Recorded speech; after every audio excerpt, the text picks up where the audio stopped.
Hi hello வணக்கம். இது உங்கள் சிவி ஜோன். எல்லாரும் எப்படி இருக்கீங்க? இப்போ பார்த்தீங்கன்னா ஒரு ப்ரொமோன் வந்திருக்கு. இந்த ப்ரொமோன் பார்த்தீங்கன்னா ஆக்சுவலாக லைவில் வந்த விஷயங்கள் தான். ஏன்னா காலையில் பார்த்தீங்கன்னா லைவ் ஆரம்பிச்சது நம்ம தீபக் தான் வந்துட்டு எல்லாருக்கும் முன்னாடி எந்திரிச்சார். எந்திரிச்சு அவங்களுக்கு தேவையான டீ காப்பிலாம் போட்டு முடியல அவருக்கு. உண்மையிலேயே நேற்று வந்துட்டு பயங்கரமான ஒரு டாஸ்க் நடந்துச்சு இல்லையா? அந்த ட்ரம்மை தூக்கிட்டு எல்லாருமே ரொம்ப கஷ்டப்பட்டாங்க. எஸ்பெஷலி லேடிஸ்க்கு ரொம்ப முடியாமல் இருந்திருக்கு, பாவமாக இருந்துச்சு. ஏன்னா எந்திரிச்ச உடனே ஜாக்லின் இங்கே வலிக்குதுன்றாங்க, மஞ்சரி இங்கே வலிக்குதுன்றாங்க. எல்லாரும் ஜென்ஸ் வந்து வெளியே சொல்ல மாட்டாங்க. ஆனால் பாவம் ரொம்ப நொந்துட்டாங்க. அதில் தான் 2-3 பேருக்கு அடி. மஞ்சரிக்கெலாம் நல்லா இங்கே அடி செம்மாடி. ஏன்னா கழுத்தை விட்டு இப்படி தான் இருக்கணும், தூக்கிட்டே போகணும். ரொம்ப டஃப்பான ஒர்க்கு. எல்லாருக்கும் நம்ம ஹேட்ஸ் தான் சொல்லி ஆகணும். காலையில் எல்லோரும் எந்திரிக்கிறாங்க, ஃப்ரெஷ்ஷாக எந்திரிக்கணும்னு சொல்லிட்டு பார்க்குறாங்க, முடியல. ஏன்னா இன்றைக்கி டாஸ்க்கு, டிடிஎஃப் டாஸ்க்கு, எப்படியாவது உயிரை கொடுத்து எப்படியாவது பாயிண்ட் அடிச்சிட மாட்டோமான்னு சொல்லிட்டு ஒரு ஏக்கம். அதுலேயும் ரயானுக்கு இந்த பாயிண்ட்டை இன்னும் அதிகப்படுத்தணும்னு ஒரு ஏக்கம். முத்துக்குமரனுக்கு அதை லீடிங் பண்ண முடியுமான்னு ஒரு ஏக்கம். மற்றவங்களுக்குலாம் நம்ம ஜீரோலேருந்து மீளுவோமான்னு ஏக்கம். இப்படி நிறைய பேர் கேட்கும். ஒருத்தருக்கு மட்டும் ஏக்கம் வேறு மாதிரி இருக்கு. போனார் ஸ்ட்ரைட்டாக சௌந்தர்யா மாட்டாங்க. ஃபஸ்ட்டு ஊர்கிழவின்னு சொல்லிட்டு ஒரு பாட்டு வரும். நம்ம ஏடிக்கே தான், அவருக்கு தான் ஃபஸ்ட்டு வந்து அந்த பேர் வந்துச்சு. எனக்கு தெரிஞ்சு அவருக்கெலாம் வந்து செட் ஆகாது. நல்லா நம்மளுக்கு ரயானுக்கு தான் நல்லா செட் ஆகும். காலையில் எந்திரிச்சார். எந்திரிச்ச உடனே அந்த பொண்ணு போய் பல்லு விளக்க போச்சு. அங்கே ஆரம்பித்தார். உனக்கு ஒரு விஷயம் தெரியுமா? இவங்க பார்க்குறாங்க, ஆச்சோ வந்துட்டானே இவன் பேச ஆரம்பித்தா 1 மணி நேரம் ஃபுல்லாக முத்து ஜாக்லின் தான் பேசுவானே. அதுலேயும் அதிகப்படியாக நம்மளுக்கு கொஞ்சம் பிடிச்ச கொஞ்சம் பிடிக்காத. ஏன்னா சௌந்தர்யாவுக்கு வந்துட்டு கொஞ்சம் பிடிக்கும், கொஞ்சம் பிடிக்காது. அதான் அவங்களோட கேரக்டர். அதாவது முத்துவை இவன் ஏதாவது சொல்லுவானேன்னு பார்க்குறாங்க. ஒன்று நோட் பண்ணிங்களா அப்படின்றாங்க. இவர் என்ன அப்படின்றாங்க. அதாவது முதல்ல ஜெஃபி கிட்ட, அதுக்கப்புறம் என்கிட்ட, உங்ககிட்ட, இப்போது என்கிட்ட, இப்போ மஞ்சரிக்கிட்ட. இதை நோட் பண்ணிங்களான்றாரு. யார்? ஜாக்லின். அவன் வந்துட்டு உடம்பொடியில் இன்றைக்கி எப்படி டாஸ்க் இது பண்ண போகிறோம், எப்படி வந்துட்டு அந்த பாயிண்ட் இன்க்ரீஸ் பண்ண போகிறோன்னு இருந்தால், இவர் வந்துட்டு இதை நோட் பண்ணிங்களா, இது யாரும் கவனிச்சிருக்க மாட்டேங்க, நான் கவனித்தேன். உன்னை நாங்கள் எல்லோரும் கவனிச்சுட்டு தான் இருக்கிறது. ஒரு வாரத்தில் உங்கள் அக்கா வந்து ஒரு விஷயத்த சொன்னதுலேருந்து நீங்கள் ஃபுல்லாக அவரோட கேரக்டரே மாறி போச்சு. டாஸ்க் பேஸ்டுன்னு சொல்கிறாங்கடான்ட்டாங்க, முடிஞ்சு போச்சு. இப்போ என்னென்னா நான் வந்துட்டு எனக்கு தெரியும். இப்போ என்ன பார்த்தீங்கன்னா நானும் வந்துட்டு ஒரு விதத்தில் நான் தான் அப்படின்ற மாதிரி ஒரு மைண்டு செட்டப்பில் இருக்கவங்க எல்லாருக்குமே அதுதான். ஆனால் இப்போ என்னைய வந்துட்டு ஒருத்தங்க சொல்கிறாங்கன்னா நான் அனலைசஸ் பண்ணுவோம். வெளியில் உன்னை அப்படி தானே சொல்கிறாங்க அப்படின்னு சொல்லும்போது, அப்படியா, ஓகே, அவ்வளோதான். அதை நம்ம மைண்டில் ஏற்றிக்கிட்டோன்னா, இப்போ நான் தான் அப்படின்னும் போது இன்னொருத்தர் வரும்போது அதை ஏற்றுக்கிற மனப்பக்குவம் இருந்துச்சுன்னா பிரச்சனை இல்லை. ஏற்றுக்க முடியாத மனப்பக்குவத்தில் இருக்கும்போது ஒரு தடம் மாறும். அந்த தடம் தான் இப்போ இப்படி தடகளமாக மாறி ரயானை போட்டு வாட்டி வதைக்குது. ஊர்கிழவி மாதிரி வந்துட்டு இந்த ஒரு வாரம் மாதிரி ரயானை நீங்கள் எங்கேயுமே பார்த்துருக்க மாட்டீங்க. ரயான் மட்டும் முன்னாடி இருந்தார் பார்த்தீங்களா, டீசெண்டாக. அதாவது கோவா டீமில் இருக்கும்போது அட்டோனிகள் இருந்துச்சு, பட் இருந்தாலும் இப்படி பேச மாட்டார். ரொம்ப டீசெண்டாக ஓரளவுக்கு கரெக்டாக மெயின்டைன் பண்ணி போவாப்பில். இந்த அவங்க அக்கா வந்துட்டு முத்துவையும் மஞ்சரியும் ஒரு விஷயம் சொல்லிட்டு போகும்போது ஃபீல் பண்ணார். அப்போ நம்ம எல்லாருமே ஃபீல் பண்ணோம், ரயான் ஃபேஸ் சரியில்லை. அப்போ வந்துட்டு சண்டே எபிசோட கூட சொல்லும்போது நம்மளுக்கு ரொம்ப வருத்தமாக இருந்துச்சு. அந்த வாரம் முழுக்க ஃபேமிலிஸ் வரும்போது இவரோட முகத்தை தான் எல்லாருமே பார்த்தாங்க. ரொம்ப வருத்தமாக இருந்துச்சு. அவங்க ஃபேமிலியிலேருந்து வந்தப்போ மட்டும் கலகலன்னு பேசாமல் இருந்தது எவ்வளோ அவருக்கு இரிட்டேட்டாக இருக்கும், மன வருத்தத்தை கொடுத்துருக்கோம் அப்படின்னு. அதெல்லாம் அவர் நான் பார்த்துக்கலாம் முத்துக்குமார் போய் ஆசுவாசப்படுத்தினாப்புல. திடீர்னு டிடிஎஃப் வந்துச்சு. அக்காவோட வாய்ஸ்லாம் வந்துட்டு மைண்டுக்குள்ளே ஏற்றிட்டார். இப்போ அதை பற்றி பண்ணுறாரு. ஃபஸ்ட்டு டாஸ்க்கே மோசமாயிடுச்சு. அப்போ அவருக்கு தாங்க முடியல. 2வது டாஸ்க் பண்ணலாம் பார்த்தா முத்துக்குமார் ஓவர் டேக் பண்ணுறாரு. இதுக்கு மேலே வேலைக்கு ஆகாதுன்னு சொல்லிட்டு என்ன பண்ணுறாரு, முத்துவை உடைக்கிறாரு. முத்து என்ன பண்ணுறாரு, இட்ஸ் எ கேம், சூப்பரா. அதுக்கப்புறம் முத்து என்ன பண்ணுறாரு, அவருக்கு ஒரு ஸ்ட்ராட்டஜி போகிறார். அப்போது இவருக்கு ஐயோ நம்ம டாஸ்க் பீஸ்ட்டு, அக்கா சொன்ன வார்த்தையை காப்பாற்ற முடியாமல் போயிடுமோ, வெளியில் போகும்போது அசிங்கமாகிடுமோன்னு சொல்லிட்டு என்ன பண்ணுறாரு, அவரை டேமேஜ் பண்ணுறதுக்கு ட்ரை பண்ணுறாரு. அவர் அறியாமல் வந்துட்டு வார்த்தைகள் வருது. இந்த வாரம் முழுக்க பார்த்தீங்கன்னா இதில் இந்த ப்ரொமோவில் ஒன்று என்ன பண்ணுறாரு, நேற்று பவித்ரா வச்சு பேசுகிறாங்களே அந்த 3 பேர், இப்போது அருணை வச்சு பேசுகிறாங்கன்றாங்க. நீங்கள் என்ன பண்ணீங்க, ஃப்ரம் டே 1லேருந்து ஃபஸ்ட்டு ஜாக்லின், மஞ்சரி, சௌந்தர்யா, ராணவ், அருணை கூப்பிட்டு தனியாக பேசுகிறீங்க அதிசயமா. ஏன்னா அருண் வந்துட்டு முத்துக்கு ஆப்போசிட்டில் எதிரி நண்பனாக்கிக்கலாம் ட்ரை பண்ணார். அவர் தான் ஃபுல்லாக இப்போ வந்துட்டு சேது மோடுக்கு போயிட்டார். நேற்றெல்லாம் அருண் அவ்வளோ அழகாக விளாண்டார். ஆட்டோட்டோட்டோ வேறு மாதிரி வெறித்தனமான. நேற்று டாஸ்க்கு பொறுத்த வரைக்கும் சூப்பராக விளாண்டது அருண் மட்டும்தான். அவ்வளோ அழகாக நீட்டாக இருந்துச்சு. ஆனால் அவங்க மேலேயும் இந்த ஜாக்லினும் மஞ்சரியும் அப்பப்போ ஒரு குறை சொல்லி பயந்து, ஏங்க என்னங்க எல்லாத்துக்குமே இதே பழைய அருணாக இருந்தால் விட்டுருப்பாரா, ஐயோ ஆட்டம் வேறு மாதிரி இருந்திருக்கான். ஆனாலும் இப்போ கொஞ்சம் கஷ்டமான நிலைமையில் தான் இருக்கார் ஓட்டிங்கில். எப்படியும் காப்பாற்றிடுவாங்க அவருன்னு தான் எனக்கு தோணுது. சரிங்களா?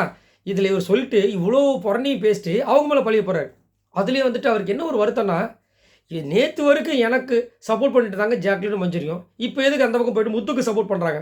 அவருக்கு ஒரு இன்ஃபீரியாரிட்டி காம்ப்ளெக்ஸ் வந்துருச்சு. என்னென்னா, ஐயையோ நம்ம கூட இருந்தவங்களாம் ஒருத்தராக போகிறாங்களே, நம்ம ராணுவக்கிட்ட பேசினா இப்போ ராணுவம் முத்துவை பற்றி பேசுகிறான், விஷால் கிட்ட போய் பேசினா விஷாலும் முத்துவை பற்றி சொல்கிறான். மஞ்சரியும் ஜாக்லின் தான் பேசியிருந்தாங்க. மஞ்சரி கொஞ்சம் அப்படியே நம்ம பக்கம் வராமல் இருந்துச்சு. இப்போ மஞ்சரி அந்த பக்கம் போயிடுச்சு. ஏன் மஞ்சரி அந்த பக்கம் போனாங்க? நேற்று 1 பாயிண்ட் எடுத்துக்கோ அப்படின்னாங்க. எனக்கு 2 பாயிண்ட் வேணும்னாரு. எல்லோரும் இங்கே 1 பாயிண்ட் செய்கிறதுக்கு அவங்க ரெடியாக இருந்தாங்க. இதில் ஜாக்லின் வந்துட்டு 0 பாயிண்ட் இருக்காங்க. நீ குட்ரி எனக்கு நான் பண்ணணும் அப்படின்றாங்க. அதில் அவங்களுக்கு மைண்ட் இதுவாகிடுச்சு. 1 பாயிண்ட் எடுத்துக்காடனா முடியாதோடனே அவங்களுக்கு மனசு மாற ஆரம்பிச்சிருச்சு. இது பண்ணிட்டாங்க. அதேமாதிரி உள்ளுக்குள்ளே ஒரு வரும். ஏன்னா ஒரு வாட்டி வந்துட்டு ஒரு விஷயத்தை வந்து சொல்லும்போது ஓகேடா கரெக்டாக நீ சொல்கிறதுன்னுவாங்க. 1000 வாட்டி அதை சொல்லும்போது நம்மளுக்கு என்ன ஆகிடும்னா, இன்னும் இவன் எப்போ பார்த்தாலும் புலம்பிகிட்டே இருக்கான்றாங்க. சொல்கிற விஷயங்கள் புலம்பலாக மாறிடும். அதை தான் இப்போ அவர் பண்ணிகிட்ருக்கார். ஒரு வாட்டி சொல்கிறாரா, முத்து வந்து மாற்றி மாற்றி மாற்றி மாற்றி பேசுகிறாரு. கரெக்டு. அவர் எப்படி சொல்கிறாரு பாருங்க, மாற்றி மாற்றி மாற்றி மாற்றி மாற்றி மாற்றி எத்தனை மாற்றியே வந்து வெளியே வந்துட்டு எப்பா மாற்றியாச்சு இப்போ என்ன உனக்கு பிரச்சனைன்ற மாதிரி கேட்கும் பொழுது அந்த மாதிரி மாற்றி மாற்றி மாற்றி மாற்றி பேசுகிறாராம். சார் எப்படி நேற்று ஒரு சின்ன எக்ஸாம்பிள் ரயானுக்கு, அதாவது ஒரு வேளை இவருக்கு வந்துட்டு ஞாபகம் மறதியானு தெரியல எனக்கு. நேற்று லாஸ்ட்டாக நான் அந்த ட்ரம் டாஸ்கில் ஃபஸ்ட்டு டீல் போட்டதே நம்ம ரயான் தான். யார் கூட? விஷால் கூட. ஆனால் உள்ள முத்துக்குமரன் சொன்னது எனக்கு டீல் வேண்டாம், எல்லாருமே தனித்தனியாக விளாடலாம், முடிஞ்சு போச்சு.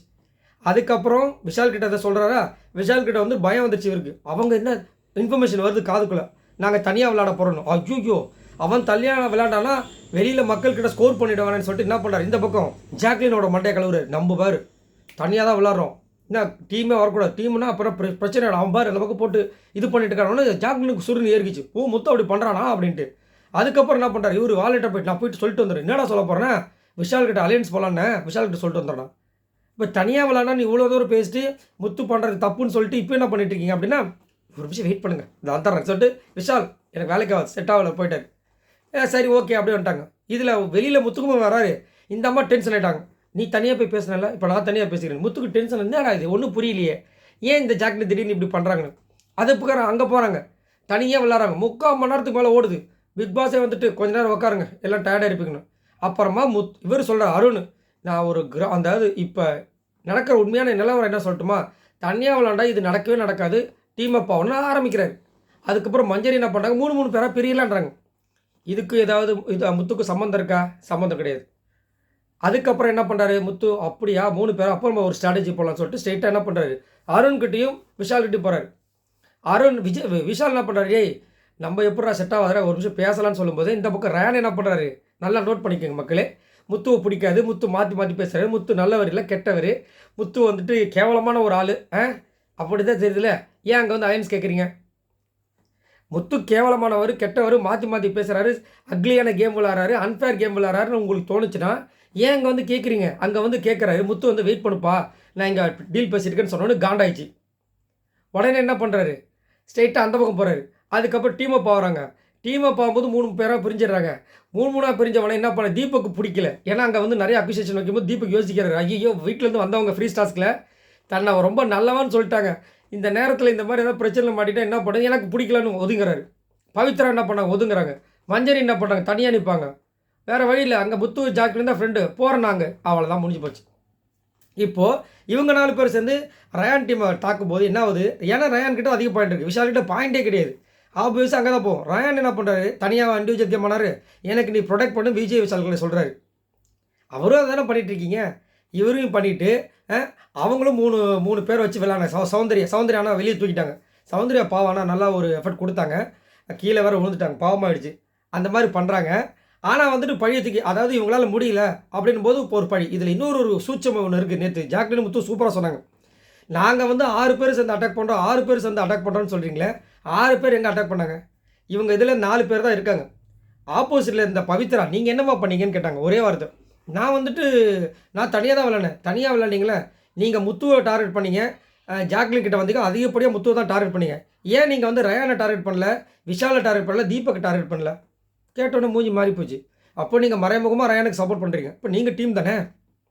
அதே மாதிரி தீபக் வந்துட்டு இந்த பக்கம் அந்த பக்கம் பண்ணிட்டு இருந்தது, அது வந்து நம்ம மாற்றுக்கிறதே கிடையாது. ஆனால் நீங்கள் என்ன பண்ணீங்க, அப்புறம் நீங்களே வந்து சண்டைக்கு வந்தால் எப்படி, அப்புறமா பவித்ரா இப்போ வந்து சப்போர்ட் பண்ணுற மறைமுக சப்போர்ட் வந்ததுனால என்ன பண்ணுறாரு, காலையிலேருந்து நேற்றுலேருந்து பவித்ரா மண்டையை போட்டு குழப்பி பவித்ரா மண்டைக்குள்ளே இருக்கிற மூளை வெளியே வந்து டேய் விட்றா கண்டென்ட்டும் ஒரு காரணத்துக்காக உன் பக்கத்தில் வந்து உட்காந்ததுக்கு உன்னால் முடிஞ்ச வரைக்கும் செஞ்சு முடியல எனக்கு பாடுறான் வந்தது வெள்ளையாக இருக்கிறது அது என்ன தெரியுமாடா மூளை வந்து எட்டி பார்த்து சொல்லிட்டு போகுது விடுறா இல்லையா அப்படின்ற மாதிரி வந்து கதறாங்க. பாவமாக இருக்குது. இதில் வேறு முத்துக்குமருக்கு நிறைய மன உளைச்சல். அதை சொல்கிறேன் எவ்வளோ மன உளைச்சல் தெரியுமா. ஏன்னா நீ முடிஞ்சால் காட்டு, என்னை பார்த்து உனக்கு பயம் அப்படி சொன்னால் யாருக்காக இருந்தாலும் கோவம் வரதானே செய்யும். ஒரு ஈகோ டச் பண்ணுற மாதிரில அது அவரும் மனசுக்குள்ளே வந்து நான் ஒரு சூப்பரான ஹீரோ, நான் எல்லாத்தையும் சொல்லிட்டு கான்ஃபிடென்ட்டாக இருக்கிற ஒரு ஆள். ஆனால் இவருமே ஆட்டிடியூட் காமிக்கிற ஆள் கிடையாது. உள்ளுக்குள்ளே போட்டு புதைச்சிக்கிறாரு. அதனால் அங்கங்கே வெளிப்படுத்துறாரு. ஒன்றும் சொல்கிறதுக்கு சரி, நீங்கள் உங்களோட கருத்துக்களை சொல்லுங்கள். ஏன் இப்போ வந்து திடீர்னு ரேன் வந்துட்டு கொஞ்சம் நல்ல ஒரு மனிதனாக இருக்கும்போது திடீர்னு வந்து ஊர்க்கிழமை மாதிரி இந்த மாதிரி புறணி பேசுகிற இதை பற்றி என்ன நினைக்கிறீங்க? மறக்காமல் கமெண்ட்ஸ் பண்ணுங்கள். பாய் நண்பர்களே.